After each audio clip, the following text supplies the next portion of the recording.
Baik, Assalamualaikum warahmatullahi wabarakatuh. Bertemu lagi dengan saya, Pak Toro, dalam pembelajaran sosiologi. Pada video kali ini, kita akan membahas materi berkaitan dengan penyimpangan dan tertib sosial. Adapun video ini sebagai penunjang ya, sebagai sarana tambahan untuk kalian dalam mempelajari materi kali ini.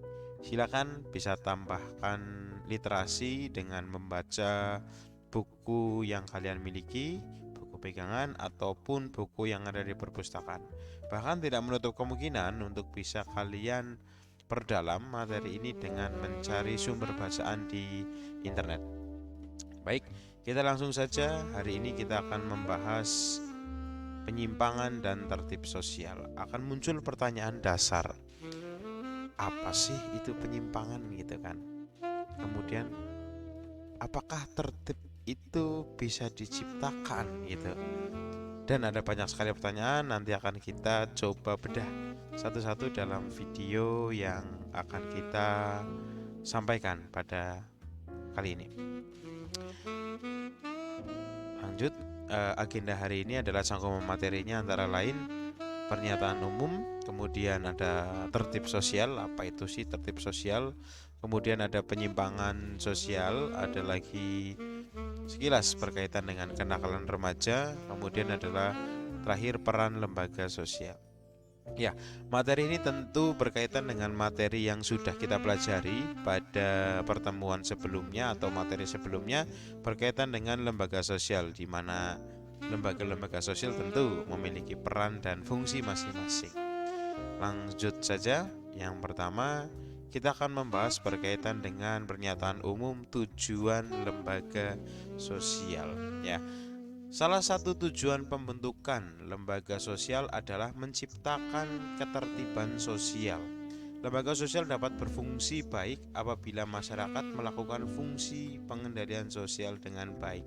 Jadi pada intinya adalah ketika lembaga sosial mampu menciptakan ketertiban, tentu dalam kehidupan masyarakat kita akan merasa tenang dan nyaman. Dan ketika kita sudah melakukan apa sih hak dan kewajiban kita dalam masyarakat, tentu ini akan menjadi ketertiban yang baik. Nah, kemudian tertib itu apa, Pak? Gitu. Ketika kita bahas tertib sosial, dimaknai sebagai proses penyesuaian diri terhadap norma-norma dan nilai-nilai dalam suatu masyarakat. Jadi ketika kita mampu menyesuaikan dengan norma atau peraturan dalam masyarakat sehingga terciptanya tata kelakuan, tata kehidupan yang sesuai dengan aturan, inilah namanya tertib. Tertib sosial menjadikan salah satu upaya menciptakan keteraturan sosial. Antara lain, pengguna jalan menyeberang di zebra cross. Ya, ini tertib gitu. Jadi ketika ada peraturan, pengguna jalan harus menyeberang di jalur tersebut, kemudian orang-orang pada berjalan ataupun menyeberang di situ, ini namanya kondisi yang tertib. Ataupun pengendara kendaraan tentunya ya, yang berhenti di belakang garis jalan atau marka jalan. Nah, ini juga menjadikan menjadikan masyarakat atau menjadikan individu tertib, gitu kan. Ketika kita tidak melanggar aturan, kita masih di bawah koridor aturan, inilah tertib. Ini kan berkaitan juga dengan hal-hal yang ada di lingkungan kalian gitu kan. Kelas kalian, sekolah kalian tentu memiliki norma, tentu memiliki nilai. Ketika kalian mampu untuk mengikuti bahkan tidak melampaui atau melanggar, inilah kondisi yang tertib. Tapi ketika ada satu dua siswa yang melanggar tata tertib misalnya, ini menciptakan kondisi yang tidak baik atau memang tidak tertib. Gitu ya. Ini sebagai pernyataan umum. Kemudian ada satu gambaran, mohon maaf ini Bapak ambil berita untuk tahun 2016 gitu ya. Belum Bapak update secara umum. Di sini ada gambar pengendara motor. Nah, pengendara motor salah satu kewajibannya adalah dia harus memiliki surat izin mengemudi. Nah, pertanyaannya muncul, apakah setiap orang sudah memiliki SIM kendaraan atau bahkan di antara kita, di antara kalian ya, apalagi kalian yang belum usia 17 tahun, apakah kalian yang sudah menggunakan sepeda motor sudah memiliki SIM? Ya, Tentu jawabannya hanya kalian yang tahu ya. Kepemilikan kendaraan bermotor pada tahun 2016 ini hanya di Jabodetabek ya. Itu ada 13.989.590 unit kendaraan bermotor. Ada 13 juta motor ini. Dan kemudian ketika diakomodir, apakah orang-orang dari 13 juta ini sudah memiliki SIM semua? Ternyata hanya 500.000, 5.808 saja yang memiliki SIM C atau SIM motor. Dari persentase yang muncul hanya 4%. Ya, hanya 4% yang sudah memiliki SIM. Nah, ketika kondisi ini terjadi dalam masyarakat, apakah persentase tersebut menggambarkan tertib sosial dalam berkendara? Nah, tentu jawabannya belum ya. Apa sih tertib yang ideal dalam pengendara kendaraan bermotor? Tentunya dia harus mematuhi peraturan lalu lintas. Dia harus memiliki kendaraan yang tentunya pajaknya masih hidup, kemudian dengan bodi ataupun kondisi motor yang baik, layak, dan kemudian pengendaranya memiliki SIM. Adapun hal-hal lain seperti menggunakan helm, kemudian menggunakan pakaian yang rapi, sopan, dan mematuhi markah jalan. Ya, markah jalan di sini yang dimaksud adalah ketika kita nggak boleh belok di saat lampu merah, kita harus menaati itu. Gitu. Padahal faktanya banyak, mungkin di luaran sana ya, bukan di sekitar kita, banyak kendaraan yang mungkin bablas di lampu merah, bahkan dia bablas. Nah, ini menunjukkan bahwa kondisi tertib sosial yang ada di jalan raya itu masih belum tercapai dengan baik. Baik, kita lanjutkan. Kemudian tertib sosial ini berkaitan dengan penyimpangan. Jadi penyimpangan sebagai dasar untuk dikendalikan supaya mencapai tertib sosial. Kita sebagai gambaran dulu pengertiannya. Penyimpangan sosial adalah semua perilaku manusia baik secara individu maupun kelompok yang tidak sesuai dengan nilai dan norma yang berkembang dalam kelompok tersebut. Ya, sederhananya gini, kita berjalan di jalan yang lurus ya. Kita sesuai dengan peraturan bahwa ketika kita akan berangkat ke sekolah jalannya itu gitu. Kemudian suatu ketika kita tidak mengikuti jalan itu, bahkan kita melenceng jauh dari jalan itu, bertentangan gitu. Apalagi ketika kita mengambil jalan yang bertentangan itu menimbulkan kerugian dan dampak negatif. Inilah yang disebut dengan perilaku menyimpang gitu. Jadi ketika tujuan kita di depan, kita harus hidup sesuai dengan tata aturan, tapi kita melenceng bahkan bisa merugikan. Inilah yang disebut dengan penyimpangan. Harusnya seperti apa untuk menciptai tertib itu? Ketika sudah menyimpang, ini harus dikembalikan ke jalan yang benar, gitu kan? Ini yang disebut dengan pengendalian sosial. Nah, pengendalian ini memiliki 3 sifat. Yang pertama adalah pengendalian secara preventif atau pengendalian yang dilakukan sebelum terjadinya penyimpangan.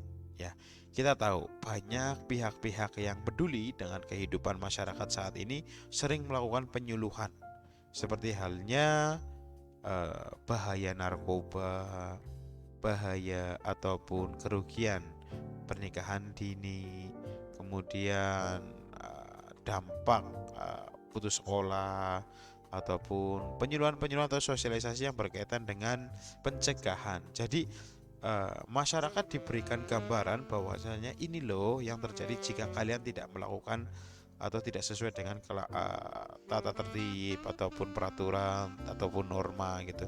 Ini loh yang nanti akan kalian dapatkan, sehingga sosialisasi itu terus diberikan untuk mencegah supaya masyarakat tidak melakukan penyimpangan gitu. Kemudian pengendalian yang kedua ada represif atau pengendalian yang dilakukan setelah terjadi penyimpangan dan bertujuan agar keadaan kembali teratur. Kalau tadi sebelum, kalau sekarang sesudah. Nah, kita tidak menutup kemungkinan orang yang sudah diberikan pengendalian secara preventif akan tetap melakukan hal yang menyimpang gitu. Atau bahkan pagi hari diberikan penyuluhan, bahkan siang hari bisa melakukan penyimpangan gitu kan. Karena setiap masyarakat kita tidak bisa mengendalikan, tetapi kendali itu ada pada diri kita sendiri gitu. Nah, ketika sudah terjadi kita juga tidak bisa membiarkan. Nah, kita harus kembalikan untuk kembali ke track yang lurus gitu kan. Ya, ketika represif ini diberikan supaya masyarakat jerah, masyarakat itu berpikir bahwa tidak akan mengulanginya lagi, ataupun akan merasa bahwa tindakan yang telah dia lakukan yang bisa menyalahi aturan itu adalah tindakan yang salah gitu. Represif ini sifatnya biasanya memaksa ya, gitu. Kemudian yang terakhir adalah gabungan, yaitu gabungan antara keduanya. Preventif iya, represif juga iya. Gitu ya. Ini berkaitan dengan penyimpangan sosial. Kemudian mohon maaf. Kemudian beberapa kasus yang terjadi selama 2022 ataupun yang tren dalam usia remaja itu kenakalan remaja. Ya, kenakalan remaja ini yang sering dilakukan pada banyak hal. Ya, yang pertama, walaupun ini di luar sana ya, bukan kalian-kalian itu saya yakin. Penyalahgunaan narkoba. Penyalahgunaan narkoba adalah golongan pengguna obat-obat golongan narkotika dan lain-lain yang tidak sesuai dengan fungsinya. Ya, kemudian kondisi ini dapat menyebabkan kecanduan yang tidak bisa dihindari. Dan ini nantinya akan merusak pada fisik, psikis, dan mental penggunanya. Penyalahgunaan nafsa akibat faktor internal dan eksternal tentu berdampak bagi kehidupannya dalam masyarakat gitu kan. Ketika ditanya, kok ada ya Pak penyalahgunaan narkoba? Ya, kita bisa mengambil dua hal. Yang pertama, mungkin dari faktor sosialisasi yang tidak sempurna. Sekali lagi, sosialisasi yang tidak sempurna. Mungkin di rumah kurang mendapatkan perhatian, kurang mendapatkan pembelajaran, orang tuanya mungkin sibuk bekerja sehingga tidak bisa memperhatikan pergaulan dan perkembangan anak. Dan ini bisa berbahaya ketika anak itu merasa tidak dapat perhatian di rumah, dia akan mencari perhatian di luar. Nah, bisa juga dengan hal-hal yang negatif. Ataupun yang kedua, misalkan sub kebudayaan menyimpang gitu kan. Dia di rumah sudah mendapatkan pembelajaran yang baik, di rumah sudah mendapatkan pendidikan yang baik, tetapi ketika dia terjun dalam lingkungan teman, terbawa teman yang tidak baik, sehingga hal-hal negatif ini bisa terjadi. Yang kedua, yang tidak kalah tren gitu kan, itu adalah perilaku bullying. Ya, saya yakin hampir di beberapa tempat di lingkungan sekitar kalian, bullying ini sudah menjadi hal yang umum. Tetapi kalian perlu ingat, bullying ini termasuk kenakalan remaja atau penyimpangan yang berbahaya. Kenapa? Karena bagi korbannya ini akan diingat selamanya. Bentuk penindasan atau kekerasan yang dilakukan dengan sengaja oleh satu orang atau sekelompok orang yang lebih kuat atau berkuasa terhadap orang lain dengan tujuan menyakiti. Nah, ketika ini terus disakiti kan berdampak sekali, mungkin bagi psikis, fisik gitu kan. Apalagi nanti kalau terjadi di anak-anak sekolah, mungkin dia sudah jadi malas sekolah, tidak mudeng pelajaran, di sekolah tertekan. Dampaknya apa? Dia nggak mau sekolah lagi. Ini bisa berbahaya. Kemudian yang ketiga, yang ini juga mulai tren kembali, yaitu balap liar. Balap liar ya, balap liar adalah sebuah kegiatan berkendara motor yang bertujuan untuk adu cepat misalnya, tetapi tidak diakomodir dengan baik oleh pihak-pihak yang berwenang gitu, tanpa izin gitu kan, di jalan raya balapan. Nah, ini kan berbahaya bagi pengguna-pengguna jalan yang lain gitu kan. Bagi dirinya saja berbahaya kalau terjatuh, apalagi sudah mengganggu kenyamanan dan ketertiban orang lain. Nah, ini perlu diingat. Semoga kalian jauh semuanya dari tindakan-tindakan tersebut. Ya, kalau sudah terjadi apa yang dilakukan, kalau penyalahgunaan narkoba secara preventif itu dilakukan sosialisasi terus. Bahwa ini saat yang berbahaya, ini adalah saat yang bisa merusak dan lain sebagainya. Kemudian jika terjadi represifnya, ya jelas direhabilitasi misalnya. ya.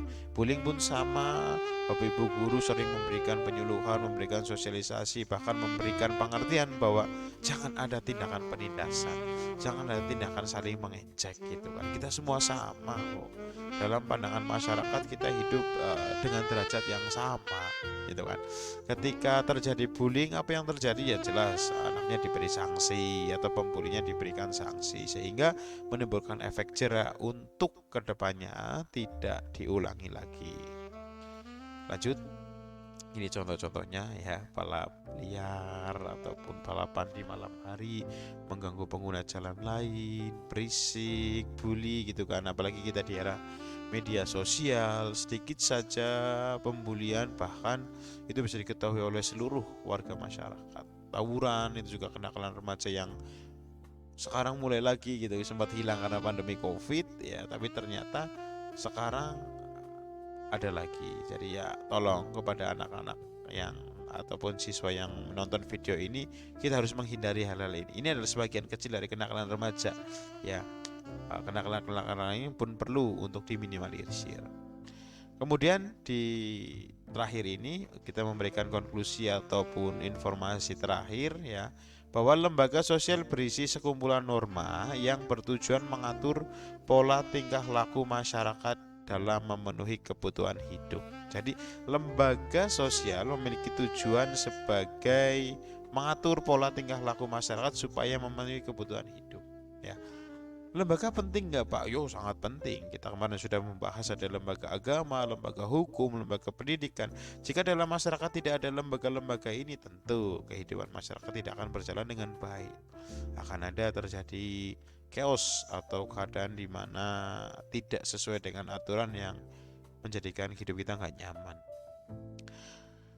Lembaga berperan penting mencegah masyarakat agar tidak melakukan tindakan yang menyimpang. Individu yang melanggar norma atau melanggar aturan dalam lembaga sosial akan dikenakan sanksi. Dengan demikian kehidupan masyarakat yang tidak teratur menjadi teratur dan kebutuhan masyarakat terpenuhi. Ya, seperti hal contoh tilangan itu kan. Tilangan motor itu kan bertujuan untuk mengendalikan bagi siapa saja yang tidak tertib dalam menggunakan administrasi kendaraan, ini harus ditindak untuk diberikan pembelajaran. Keberadaan lembaga sosial bertujuan mengatur perilaku masyarakat dalam melakukan hubungan sosial guna memenuhi kebutuhan di berbagai bidang. Dengan adanya lembaga sosial diharapkan dapat menciptakan ketertiban sosial sehingga kehidupan masyarakat dapat berjalan harmonis. Ini tujuan akhirnya ya. Jadi ketika ada penyimpangan-penyimpangan dalam masyarakat, konklusinya tetap kita harus mencapai tertib sosial. Bagaimana caranya? Ya harus kita kendalikan gitu, baik secara preventif atau sebelum gitu, kemudian represif sesudah ataupun digabungkan antara kedua pengendalian tersebut. Apakah bisa terwujud Pak masyarakat yang sudah sering terjadi masalah untuk tertib kembali? Bisa ya, asalkan kita mau dan kita berusaha untuk memperbaiki semuanya gitu. Kurang lebih itu materi yang bisa saya sampaikan pada pertemuan ataupun video hari ini. Semoga bermanfaat. Silakan kalian menindaklanjuti sebagian kecil materi ini dengan menambahkan literasi dalam buku bacaan, dalam internet, ataupun hal-hal lain yang bisa menambah ilmu dan wawasan kalian. Terima kasih, mohon maaf bila saya banyak kesalahan. Saya akhiri. Wabillahi taufiq wal hidayah. Wassalamualaikum warahmatullahi wabarakatuh.